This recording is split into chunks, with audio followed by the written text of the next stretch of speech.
Fiction, what many would argue is the pinnacle of humanity's ability to create. Through the use of stories, the storytellers have breached the boundaries of our own reality, imagining interesting worlds with deep histories, thinking up entire universes of compelling characters and creating entire omniverses of possibility. The deeper the storytellers delve into creating fictional universes, the more they differentiate those universes' rules of existence from our own. As a result, a vast number of fictional universes now have differing laws of physics, biology, energy, chemistry, physiology and all other sciences and even, on occasion, non-sciences. When done right, this can create truly interesting and engaging worlds and ideas. However, when done incorrectly, usually through ignorance, the end result can be disastrous to the plot and insulting to the reader.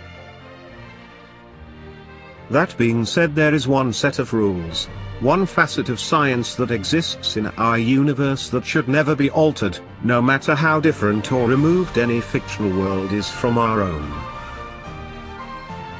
Ladies and gentlemen, please make yourselves comfortable as we embark on a journey to discover the importance of psychology in fiction.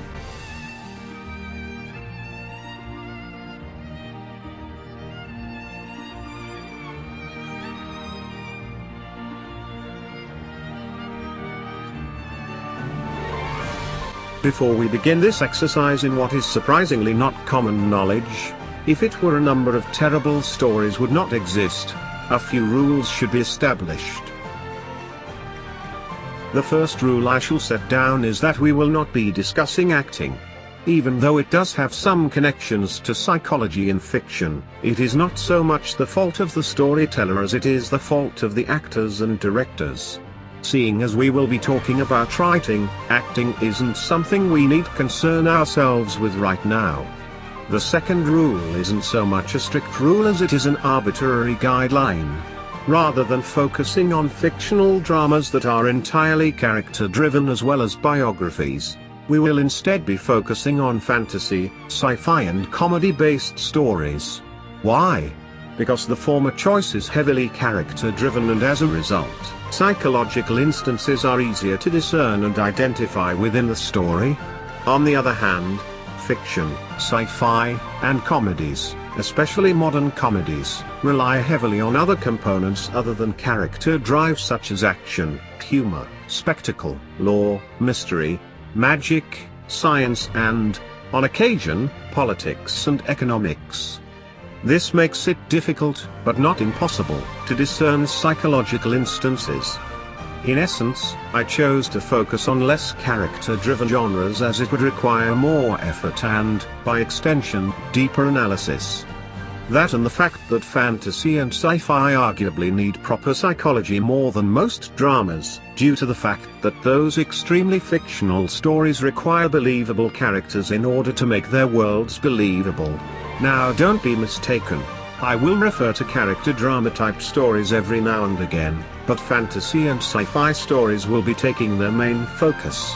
All I am saying is don't expect stuff like The King's Speech, The Imitation Game, Fury, The Dead Poets Society, or any of the works of Shakespeare to take center stage. Now, to begin, let's talk about Maslow's hierarchy of needs.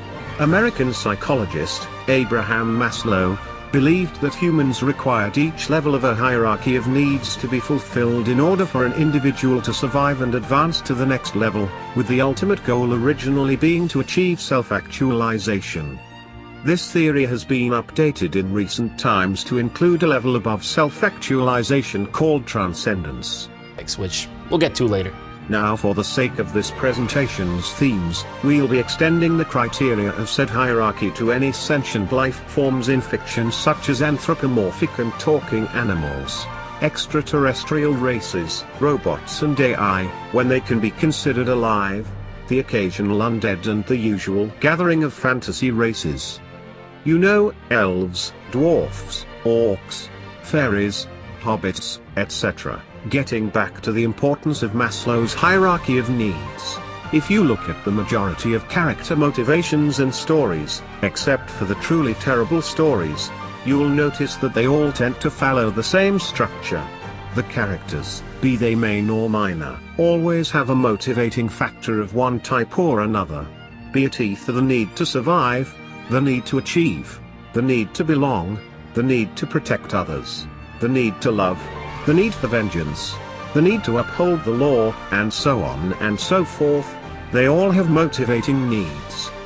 Not only do these needs give the characters a reason to move forward in the story and a means for them to connect with the audience. We all saw a little part of ourselves in the characters on screen. We liked them, we got to know them along the way, we identified with their troubles and quirks, and we really felt ourselves in their shoes when things started to go haywire. Those motivating needs also reflect the levels of the hierarchy of needs. The level of physiological needs, being the basemost level on the hierarchy, are the needs that appear the most often regardless of what happens in the story. Usually the physiological needs of a character are already met or they have to be met. Even ethereal beings and robots, in fiction, require similar base needs that they can't exist without. Just replace food or water with energy, be it electrical or magical, and it will fill the role of sustenance. The safety needs level is also a common staple of every story imaginable, as everything that could constitute a character has a need for self-preservation and, by extension, a need to feel safe and secure. The only times the second level of the hierarchy is ignored is when a character is suicidal or has a death or glory thing going on. Even then, those mentalities are also the result of the hierarchy of needs, with the character either suffering from depression due to failing to ascend up the hierarchy, or the character feeling a need to give their life in order to complete the hierarchy of needs.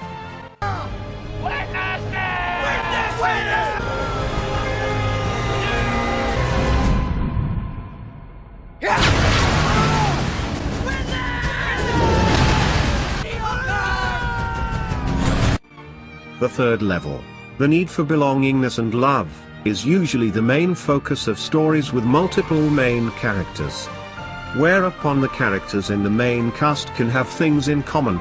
This is usually cut down to bare minimum instances that some characters will share, case-by-case problems that only two characters will have in common, and vague ideological or situational problems that all characters will be afflicted by.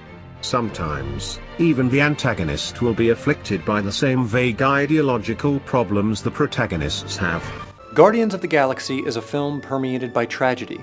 Nearly all of the film's main characters have experienced horrible misfortune. Quill's mother dies of disease, Drax's family was murdered by Ronan, Gamora's parents were killed by Thanos, and Rocket is plagued by a special kind of existential angst known as Frankenstein's disease. I didn't ask to get made! Ronan, too, is pushed to radical zealotry after witnessing his entire race near extinction. Having the main cast of protagonists not have a concrete set of similarities and instead having a blatantly large, sometimes problematic set of differences is actually a brilliant way of bringing the main cast's psychology to the forefront.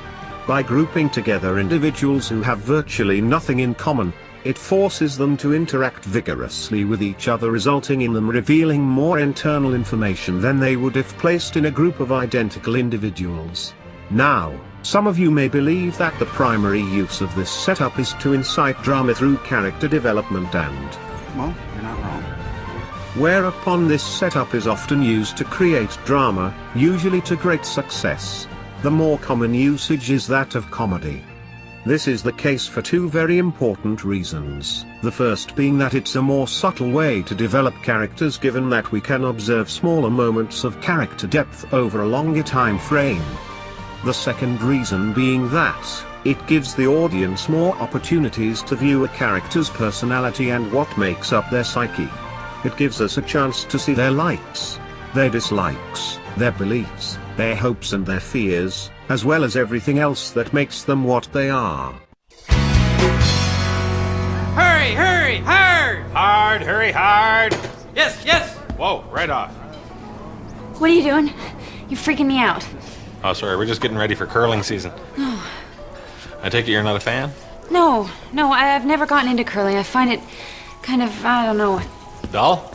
I suppose, but more, Slow? Could you slip the word excruciating in there somewhere? Well, I can see where it wouldn't hold the same level of intensity as muffin stacking, but it has its moments. Well, I'm sure it does. It's just not my cup of tea. Oh, come on, it's more exciting than a cup of tea. Yeah, I mean, it may not be muffins, but it's more than tea, give it that much. Fine, it's less than muffins but more than tea. Was that so difficult? I don't even know what I'm saying. Then our work here is done. See ya! Bye. Another plus to using comedy is that, if the story in question is more on the comedic side, the more likely it is the antagonists will be given a chance to demonstrate their personality. Andy, this is Doc. Doc, this is Andy. Doc is, he's here to help Tucker. And he's also our worst enemy. You know, besides the Reds. And Tex on certain days. Well, thank you for introducing me to your bowling ball. Hello, bowling ball. Actually, I'm a bomb. It can talk? Why is that the first thing everybody says to me? A talking bomb, you say? I could use a fellow like you in my organization. Yeah, I should probably point out that Andy here was specifically designed to blow up and kill you. I see. Well, this is certainly awkward. Kaboom! Satan's Funyun! I was just kidding. I didn't really explode. Good one. Yes, highly amusing. This, of course, is dependent on how serious we are supposed to take the antagonist in question. Moving away from the subject of antagonists, for the time being, we should return to the third level of the hierarchy of needs. Overall, the need for belongingness and love is one of the most important and most used methods of character development. Because we, within our psychology, have a need to belong and feel companionship from others, be it either brotherly or romantic love, we empathize with characters who wish to find belonging in a group and contribute to it. This leads us nicely on to the fourth level of the hierarchy of needs, esteem needs. In most stories, this level is usually paired with a third level and is either given little to no focus or direct focus. As a result of how little I have to say about the fourth level of the hierarchy of needs, we shall move on to the final level of the hierarchy. Duly note that, even though the hierarchy has a newly discovered sixth level, we will not be discussing it. Why? Well, the criteria of this sixth level, known as transcendence, is stated as helping others achieve the fifth level on the hierarchy. This is not worth discussing as the criteria for the sixth level can be part of a character's story arc while they are still on the fourth or third level. Therefore, we'll just move along now. Moving on. The concept of self-actualization is handled differently based on whether the character in question is either a protagonist, who is usually a hero, or an antagonist, who is usually a villain. In the case of the hero characters, their usual method of self-actualization comes about as a result of them beating the big bad and/or averting disaster. In the case of the villain characters, self-actualization is seldomly ever achieved.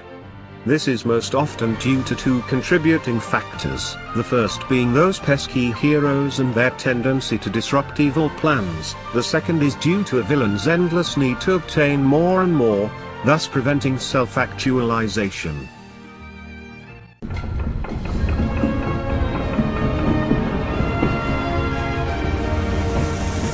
You were wrong, soothsayer. We sail to victory tonight. Your magic panda is clearly a fool. Are you certain it is the panda who is a fool? You just destroyed your ancestral home shack. A trivial sacrifice, when all of China is my reward. Then will you finally be satisfied? Will the subjugation of the whole world finally make you feel better? As a start, I might also convert the basement into a dungeon. The cup you choose to fill has no bottom. It is time to stop this madness. That aside, due to how seldom it is that a villain self-actualizes, it is all the more special when they actually do. Sometimes this will result in the villain not knowing what to do after self-actualizing and reflecting on their life and meaning. Other times, this will result in the villain taking full advantage of their newfound, hard-won accomplishment and going forward with newfound power, confidence and bravado. This leads us on to our next topic of interest, personality and motivation. It is important to remember that when a character makes a decision, the resolution they come to is a direct result of their personality. This is because sentient life, in any reality, makes decisions based on their own internal logic and morals. The reason for this is that characters in fictional stories typically have a personality which arises as a result of them experiencing a number of situations and developing as a result. These instances of character development often result in a character gaining insight into the world around them, and they will proceed to base their decisions off of these instances. Duly note that a character who makes illogical and nonsensical decisions can still be a good character, so long as those decisions are in line with their personality. For instance, if an insane thrill-seeker makes the decision to jump onto a moving train, just because, then that makes sense because it's what you would expect them to do. In contrast, if a well-adjusted, apathetic, stiff individual decides to do the exact same thing for the exact same reasons, that doesn't make sense because it isn't in line with their established character. This concept can be avoided through a number of methods. For instance, the established personality a character has been presented as having could be a cover for their true personality, resulting in a twist in the story. Another idea would be to have a character acting out of character be a plot point in the story which gets explained later. One of the best resolves from this problem, however, is to have a character with multiple personality disorder. This can be used to create an interesting character with an interesting backstory. All that aside, it is always important to make sure that any decision a character makes is in line with that character's personality. To be honest, I could go on and on about the correct way to include psychology in fictional stories, and it would not make a difference. You want to know why? Because it doesn't matter how often you tell somebody how to do something right, they'll find a way to mess things up regardless. Writers will still find a way to disregard personality in regard to decision-making and make the themes of a story more important than the mentality of the characters within the story. How do I fix this problem? Simple, I stop explaining what to do and instead show you what not to do. Buckle up everybody, as we delve into the sheer, raw, fail that is Jurassic Park 2. Jurassic Park, The Lost World. It was a promise of adventure, mystery, thrills, and Jeff Goldblum. Couldn't fail! So did it live up? Was it an experience to die for? No. I can tell you right now, this film's most significant redeeming quality is that it can be analyzed to deduce how not to make a sequel. Anyway, the plot starts with Jeff Goldblum going to visit John Hammond, the owner of Jurassic Park in the first movie. Speaking of which, it looks like there's another island with dinosaurs on it that Hammond wants Goldblum and a team of people to observe. This was called Site B, a site they had to leave because of a hurricane, and so all the animals have been roaming free for the past 4 years. Hammond reveals to Goldblum that he's got to follow this sneaky-ass, snake-ass character to the island and stop him from exploiting its dinosaur residents for money or something. You see, he wants the second island to be kept as a nature preserve. And then Goldblum's like, hey, hold on a second. You want me to go back to an island of dinosaurs? Have you seen Jurassic Park? So Goldblum does what any person without severe brain trauma would do and says, hey, nah, that's okay. You deal with that yourself. But Hammond threatens that if he doesn't, he'll never see his girlfriend again. As it turns out, Jeff's girlfriend went to the island to photograph dinosaurs by herself. She went to a secluded island to take photographs of dangerous dinosaurs, alone, without informing her next of kin. That is about how intelligent the characters in this movie are going to act. So, Jeff sets out to Site B to find his girlfriend. Naturally he will be bringing a vast area of defensive weapons, should the situation call for it. Hey, remember! This guy was in the first one. He remembers that. He remembers what it was like to not have guns while standing in front of that. But this time it's okay. This time they brought no guns. Wait a second, huh? They're headed straight for an island of wild dinosaurs roaming around with lightsabers and shit, and they and they barely brought anything to protect themselves! That's fine. Like, seriously? Alright, a movie has to have believability to maintain its credibility. The only reason they were so defenseless in the first one is because they didn't expect anything to go wrong on the island. It was supposed to be a theme park safe for thousands of children to visit on a daily basis. Do you bring a bazooka to the zoo? Ah, no, but it's alright. George Costanza remembered to bring his Nerf gun in case a bird flies by. Like, you know, small bird, pigeon about. Anyway, they get to the island and find Jeff Goldblum's girlfriend just in time to see the antagonists show up and start harassing the local wildlife. And yes, the antagonists are just as stupid as the protagonists. It'll be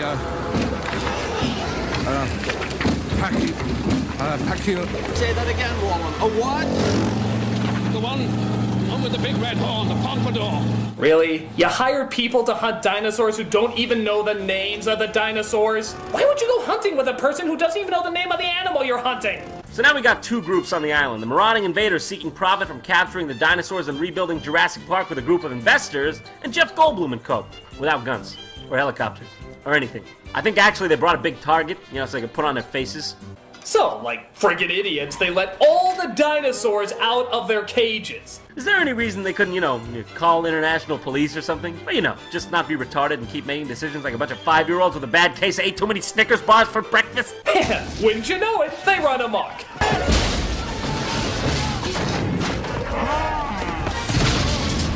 Thank God they released all those animals. Now absolutely no human beings will be horribly injured at all. It's okay, they stopped making bad decisions eventually. Like, look, see? They just took a wounded baby T-Rex that's calling out to its mom into their camper. That was a good idea. Oh, no.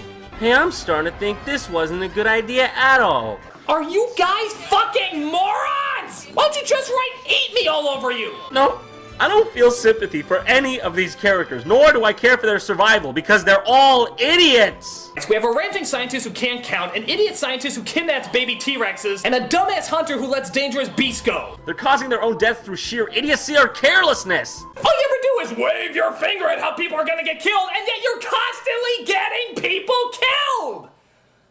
What's wrong with you? You're terrible heroes, all of you! You deserve to be shot! The rest of the movie is nothing all that special. The protagonists get off the island, a Tyrannosaurus is let loose in San Diego and is sent back from whence it came. Dum dum dum dum. This was dumb da dum dum dum. This film was so fucking dumb dumb. Dum dum dum dum.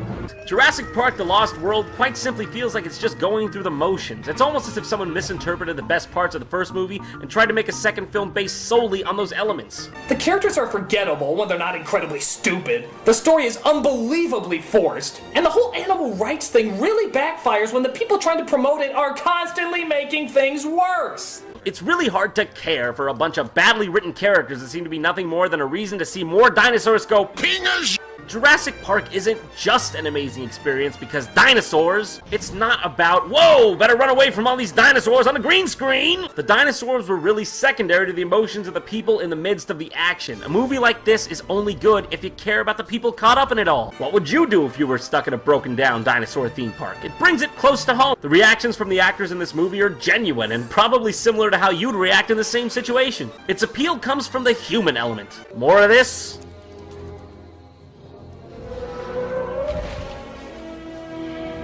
Less of this. More of this. Less of this. As it stands, if somebody wants to make a good story, the characters within the story need to have good personalities and make good decisions based on those self-same personalities. You can't just have characters do stupid stuff because the plot demands it. So, in closing, psychology is important as it makes the characters of any fictional setting, regardless of how different it is from our world, feel real and alive. Its inclusion is about bringing emotional and logical realism into what is otherwise absolutely unreal. At the end of the day, it improves stories as it is the necessary element that lets the audience form emotional connections with the characters. Granted, there are other aspects of psychology that I could have tackled, However, those exist as extensions of everything I have discussed today, and each individual aspect of psychology being represented in fiction could be the subject of its own video. Because of this, I won't be going any further with this topic. Good night everybody. Seeing as this is the end of the video, I shall leave you with either something to make you laugh, something to make you swoon, something to make you cry, or something to make you scream. Good. Da-dun, da-dun, da.